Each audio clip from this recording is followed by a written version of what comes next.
Dear friends, before watching this video, please like and subscribe to the channel so you don't miss out on new analysis. America in panic.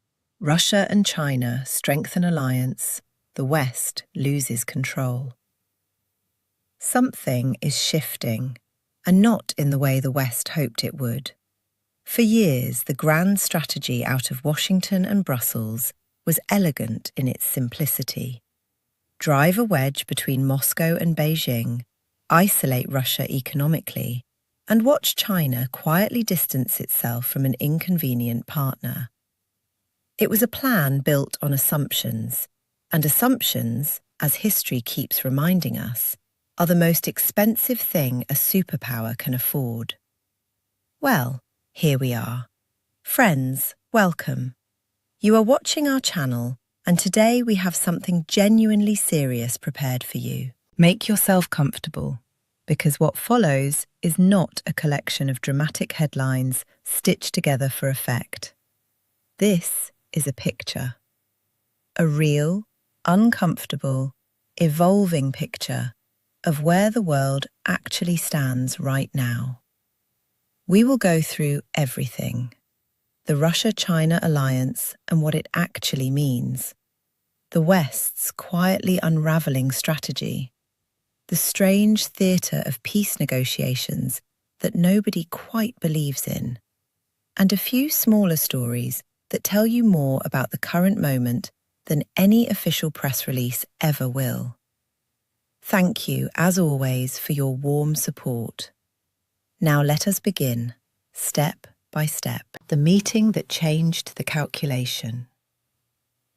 In early February, the leaders of Russia and China held a video conference. On paper, a routine diplomatic exchange, the kind that produces boilerplate statements about friendship and mutual respect that nobody reads. Except this one was different. And the difference was not in what was said publicly, it was in what was agreed privately. Russian presidential aide Yuri Ushakov described the exchange as friendly and candid, touching on strategic interaction, the international agenda, and trade and economic cooperation. And then came the detail that set Western analysts' teeth on edge. A formal invitation was extended and accepted for an official state visit to China in the first half of this year. Not a working visit, not a side meeting at some multilateral summit, an official state visit. That distinction matters enormously in diplomatic language, even when it sounds bureaucratic to everyone else. But here is what analysts identified as the real significance. The two countries have now agreed to deepen and coordinate their positions on the ongoing conflict in Eastern Europe, on major international events, and, this is the part that should make Western strategists sit down and pour themselves something strong, on the mutual leveraging of each other's strengths. That phrase is doing a tremendous amount of work. It is not the language of two countries that merely tolerate each other's existence.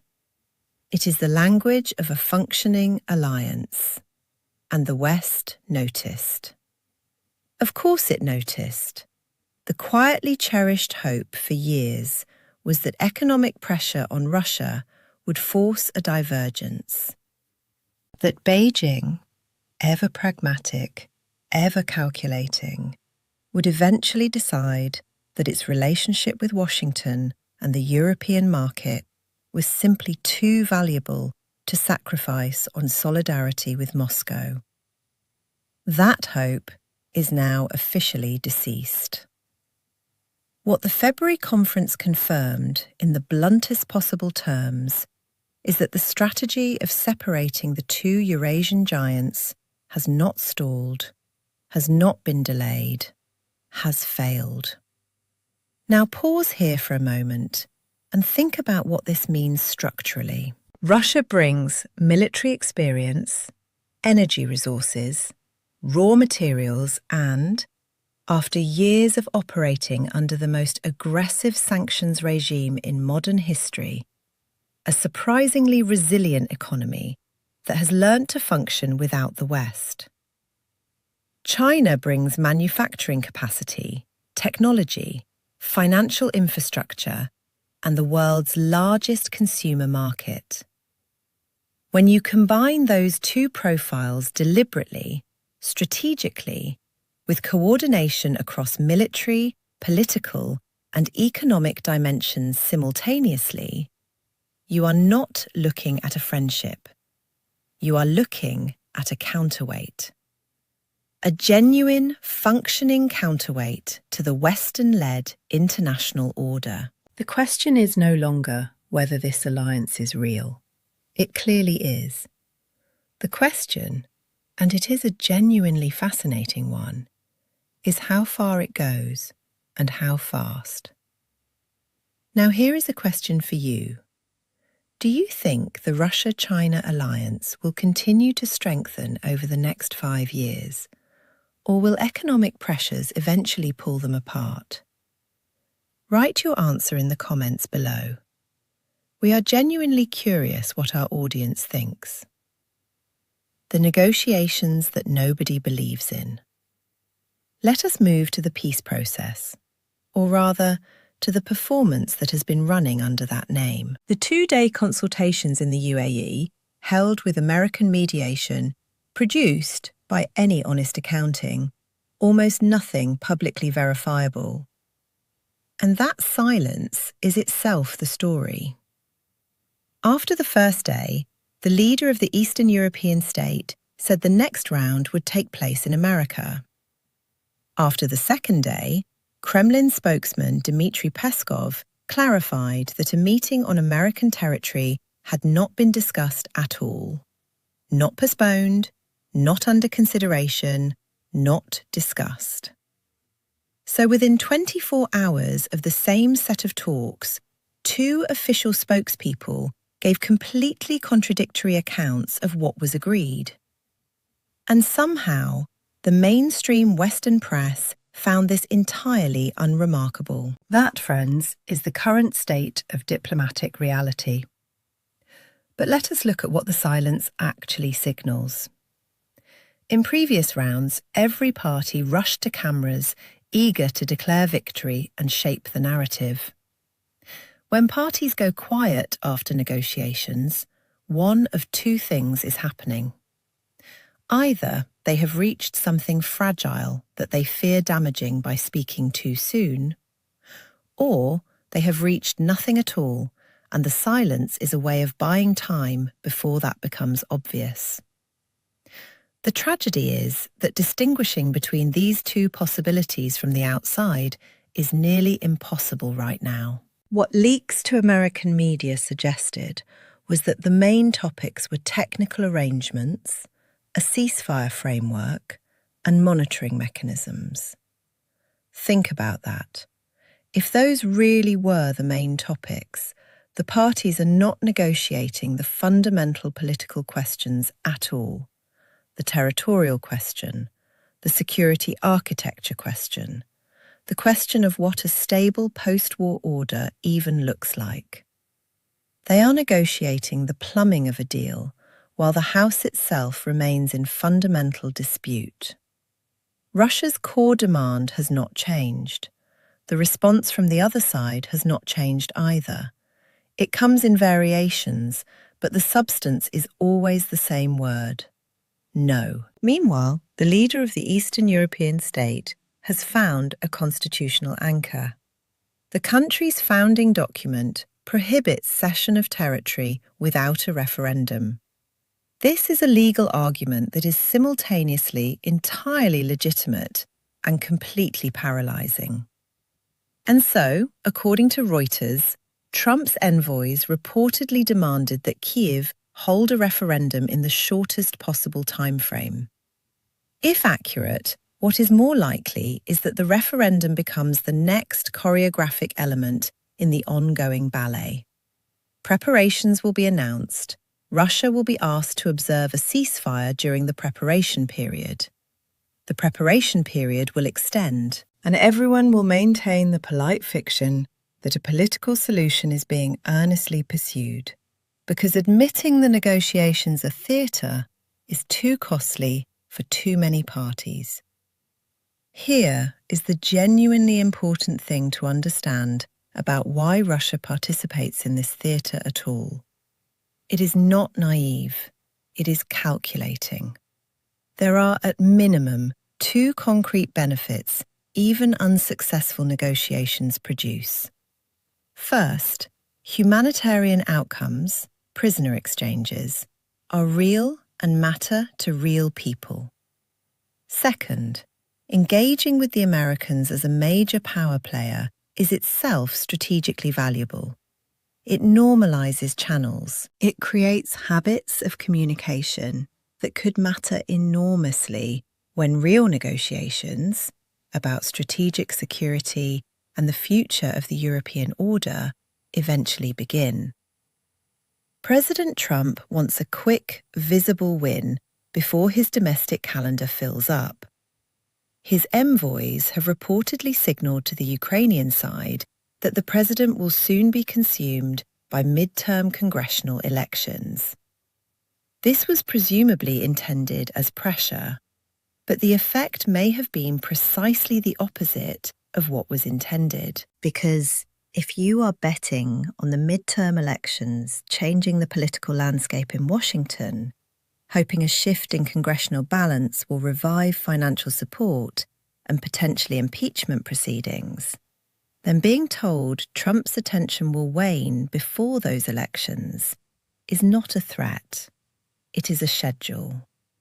It is exactly the information you needed. Spring, summer, wait for November, see what opens up. This is the brutal arithmetic of a conflict of attrition, and it is why the optimistic scenario, where dialogue genuinely minimises further destruction, requires a convergence of political will that currently appears deeply improbable. Here is your second question. Do you believe the current negotiations can lead to a real and lasting ceasefire? Or is this simply diplomatic theatre for the cameras? Leave your honest answer in the comments. The ship, the soldiers, and the embarrassment. Let us shift now to a smaller story, smaller in scale, but genuinely revealing about the current atmosphere on Europe's eastern flank. On the 3rd of February, a dry cargo vessel called Baltic Spirit, sailing from Ecuador towards St. Petersburg, stopped at an official anchorage in Tallinn for bunkering. The ship was flying the flag of the Bahamas. Its owner was a Japanese company. It was chartered by a firm with offices in Cyprus and Sweden. It was a refrigerated vessel carrying perishable cargo. It was not on any sanctions list. It was not part of what Western governments call the shadow fleet. By any reasonable standard of maritime law, this was an entirely normal commercial ship conducting an entirely routine operation. Estonia decided to seize it anyway. The operation was, by any description, something between impressive and absurd. Special forces, a helicopter, a naval vessel, additional naval support, pilots from the state fleet, transport authority officials. All of this mobilised, and we do need to appreciate the full picture here, to subdue the terrifying threat posed by 23 Russian merchant sailors on a refrigerated cargo ship. The ship was towed to the port of Muuga on the 4th of February. Estonian police then announced that while Baltic Spirit was not part of the Shadow Fleet, it was suspected of smuggling. Customs officials stated their intention to inspect every container. There was, however, a problem that the Estonian authorities seemed not to have fully thought through. The cargo was perishable. Now, the domestic Estonian reaction was perhaps the most interesting part of the story, because even within Estonia, even in spaces that tend toward enthusiasm for anti-Russian measures, the operation generated something unexpected. Pointed, specific, uncomfortable criticism. Commentators noted that the ship was owned by Japanese nationals and chartered by European registered firms who had done nothing legally wrong. That the aggressive military pageantry against a civilian cargo vessel raised serious questions about the safety of the Finnish-Estonian maritime corridor. That if Estonia is willing to detain any vessel with a Russian crew on suspicion of theoretical sanctions non-compliance, what does that mean for all maritime traffic in the region? One Estonian commenter put it with admirable brevity. We have gotten ourselves into a very stupid and unfortunate situation. The information was wrong. There was no smuggling, and now we will have to compensate for significant damages.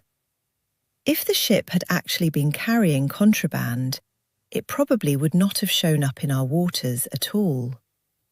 And then, to complete the circle of embarrassment, on the 5th of February, just 2 days after the seizure, Estonia lifted the arrest. The Baltic Spirit was allowed to continue its journey. Some containers had been removed for inspection.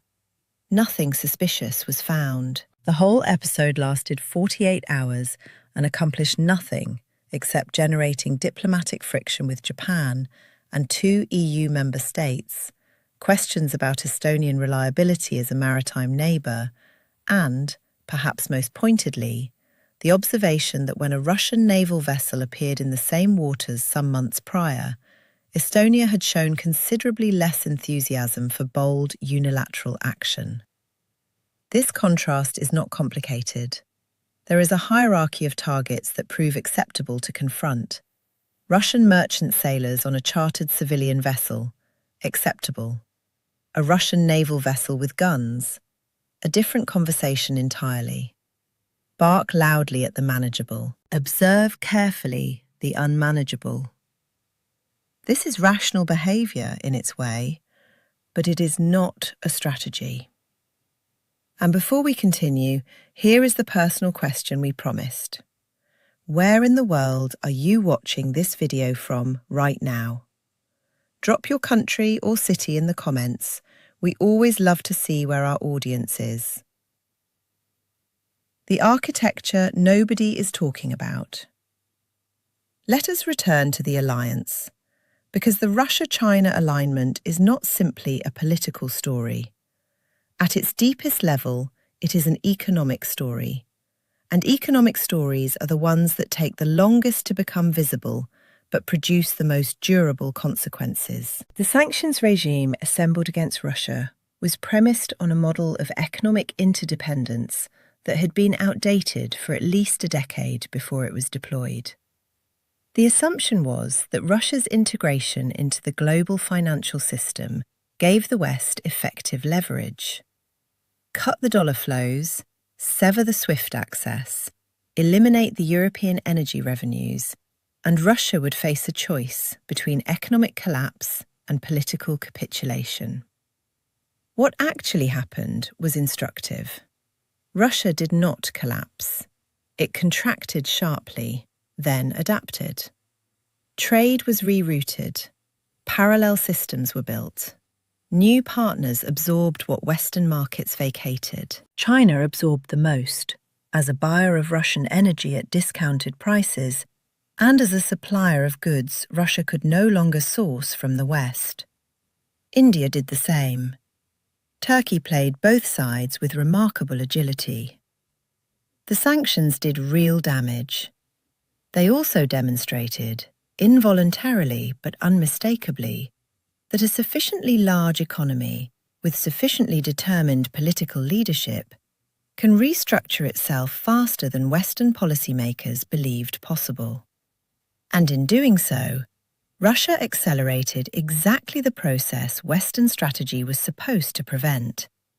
the construction of alternative economic and financial infrastructure that does not depend on Western participation or approval. The Russia-China economic relationship is now structured around long-term contracts, yuan-ruble settlement mechanisms that bypass dollar intermediation, and joint infrastructure projects, particularly in energy, designed to be permanent. This is not improvised crisis management. It is deliberate architectural work. The pipeline networks, the payment systems, the logistics corridors, these are being built to last, and they are being built now. China, for its part, is making a calculation that is rational from its own perspective. A Russia comprehensively integrated into Chinese economic networks is a Russia less likely to pivot toward Western accommodation at China's expense. A Russia dependent on Chinese markets for energy revenues and on Chinese supply chains for manufactured goods is a Russia with aligned incentives on the questions that matter most to Beijing: Taiwan, technology access, the future of the dollar-denominated international financial system. This is not sentimentality, it is architecture. What the West is actually facing. The West is navigating internal contradictions that are, in some ways, more dangerous to its strategic coherence than any external pressure. The combination of transactional deal-making, tariff aggression toward allies, and reduced appetite for the kind of long-term institutional investment that has sustained American influence since 1945 is not simply a diplomatic style. It is a different theory of what American power is for. And it creates uncertainty among precisely the partners, Europe, Japan, South Korea, the Gulf states, whose cooperation is necessary for any effective strategy toward Russia and China to work. Europe's response has been to talk seriously, for perhaps the first time, about strategic autonomy, about defence spending at levels that would actually produce independent capability, about supply chains and technology and energy that do not run through American companies or depend on American political continuity. These conversations are real. The implementation is years away at best, and they are happening simultaneously with deep internal European divisions about how to handle the conflict in the East, about what relationship to maintain with Russia over the long term, and about whether the confrontational posture of the past few years was wise or simply unavoidable. The world is, genuinely and in the deepest sense, in a transitional moment. The post-Cold War order, that brief, strange period when American primacy was so overwhelming it briefly appeared to be the natural state of international affairs, is over. What comes after is being negotiated now, in video conferences and UAE hotel corridors and refrigerated cargo ship inspections and trillion-dollar trade agreements. The question is not whether the old order survives. It does not. The question is what kind of new order emerges and at what cost, and whether the transition can be managed without producing the catastrophic escalatory dynamics that have historically accompanied the decline of hegemonic structures. History, on this point, is not reassuring. The optimists will tell you that nuclear weapons create a floor below which conflict cannot rationally descend, that economic interdependence still provides cushions, even between adversaries, and that great powers have managed transitions before without total systemic collapse. These arguments have merit. The pessimists will note that nuclear deterrence has never been tested against the specific combination of pressures currently in play, that economic interdependence has been demonstrably weaponized and therefore serves as much as a source of friction as of stability, and that peaceful hegemonic transitions are substantially outnumbered in the historical record by the ones that weren't. These arguments also have merit. What neither side has fully grappled with is the speed. The acceleration of the Russia-China alignment, the fracturing of Western consensus, the emergence of alternative financial infrastructure, the degradation of norms that have governed international behaviour for decades. These are not happening over generations. They are happening over years. And the world's institutions, its diplomatic reflexes, its analytical frameworks, were built for a slower pace. The Baltic spirit was seized and released in 48 hours. The Russia-China strategic framework being constructed will last decades. That contrast between the frantic, reactive, tactical decision-making happening at the operational level and the slow, deliberate, strategic architecture being built at the structural level is perhaps the best single image for understanding the current moment. The West is playing checkers at speed. Its opponents are playing chess over decades. Whether that changes, whether the West recovers the capacity for long-term strategic thinking that produced the institutions and alliances that generated its post-war dominance, is perhaps the most important open question in international politics right now. The world needs, more than it perhaps ever has, clarity of thought, honesty of assessment, and the willingness to say uncomfortable things about where the situation actually stands, rather than where we wish it stood. Today, we tried to do exactly that. Friends, as always, thank you for being here. If this was useful, the situation requires our immediate cooperation. Agreed. We must act in unison. A joint declaration, then. It will be done. Tell us below. We read every comment. We will see you in the next one.